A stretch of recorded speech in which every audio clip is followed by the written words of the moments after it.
The world's going to keep making you look at your past, your past, your past. And we got to keep looking at the future. You look at your past, you're going to get depressed. And you're going to get stuck in your past. You look to your future and go, man, what is that moment going to be like? See, my actions, a lot of the things I do is because I'm thinking about my future. And I'm thinking about that moment when I see Jesus, because I realize that everything I do is going to bring either reward or regret. It really is. I've got an extra $1,000. Okay, on that day, that future, when I see Jesus, what is going to bring reward and what's going to bring regret? I could buy a lot of fun things for myself with that $1,000, but on that day, Paul's saying, I'm just looking at that day, going on that day, maybe I just give it to the poor, because on that day, I'll be rewarded for it, versus, we've all bought things we regret, right? You go, oh, that was a waste of money, that's a waste of money, that's a waste of money. Think about what we're going to say at the end when we stand before God. Are you going to regret the car you drove, regret the house you lived in, regret the clothes you wore, regret, just everything? What are you going to regret? What about your time and how you spent it? Are you going to go, oh, I'm so glad I watched 7,000 movies? Or are you going to regret, wow, I wasted all of that time down? It's about the future. Paul's going, man, what am I going to look forward to at the end? I'm going to bring an illustration that, this is like the first illustration I did. It was 20 years ago, but I can't think of a better way to explain it. I actually didn't use a rope back then. I used remember computer paper? When it was all stuck together and it had the holes on the side that you had to peel off. Remember that? I remember getting a roll, and some of you guys have no idea what I'm talking about, which is crazy to me.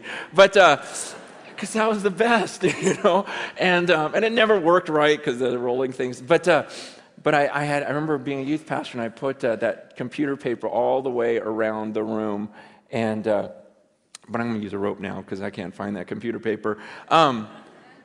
Imagine this rope, okay? Pretend this rope just goes on forever, okay?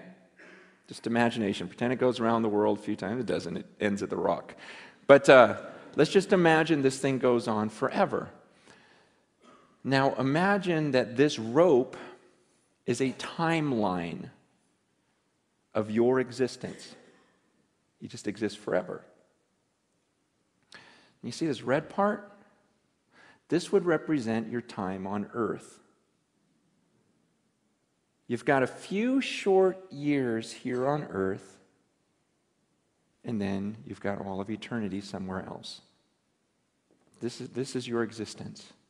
And what blows me away is some of you, all you think about is this red part. It's all you think about. You're consumed with this.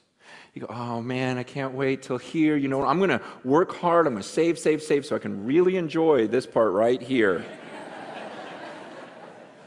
And you're consumed with that. And you're thinking, oh man, am I going to get to travel? Am I going to eat well? Am I going to do this during this part? And I'm like, are you kidding me? What about this? What about this? What about all this stuff? It's crazy to me because the Bible teaches that what I do during this little red part determines how I'm going to exist for millions and millions and millions of years forever.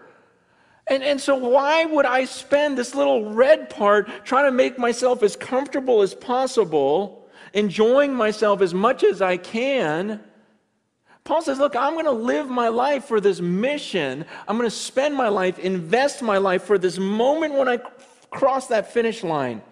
See, I'm going to forget about all this stuff I could enjoy, and I'm not going to look around. I'm going to be like a runner, just looking at that moment when I face God, because when I face Him, then I don't get this chance over again. We get one chance at this life on earth, and it can end at any second for any of us. We've got one chance at this, and then comes eternity. And I'm not going to be fooled. I'm not going to spend my life down here. See, people look at some of my decisions and go, oh, you're so stupid because that's going to really affect this. I go, no, you're stupid because it's going to affect all of this. Man, I'm serious. I look at the way people live and I go, wow, that is so crazy. You are so crazy. You're going to do that right now, just to enjoy right now, not even knowing if you have tomorrow, and you think that's smart and that I'm dumb? It doesn't make any sense. Paul goes, I'm not going to look around at all this stuff. And it's tempting. It's tempting to all of us. That's what I'm saying. Down here, it's crazy because everyone lives that way. Everyone lives for the red part. No one's thinking about the millions of years afterwards. It's this crazy deception that we can't get out of our minds. And Paul goes, I'm not doing that. He goes, I keep my eyes on that. I keep my eyes on that finish line, and I'm going to forget what's behind me. I'm not looking around. I'm straining. He goes, I'm straining forward. I'm like stretching forward for that mark. I'm going to pass this thing. I'm going to live this out, and I'm going to face him. I'm going to come before the judges, and he's going to hand me that trophy. He goes, I'm going to get it. And I haven't gotten there yet. He goes, but you better believe I'm using every muscle, exerting every bit about me, because I'm going to pass that line well.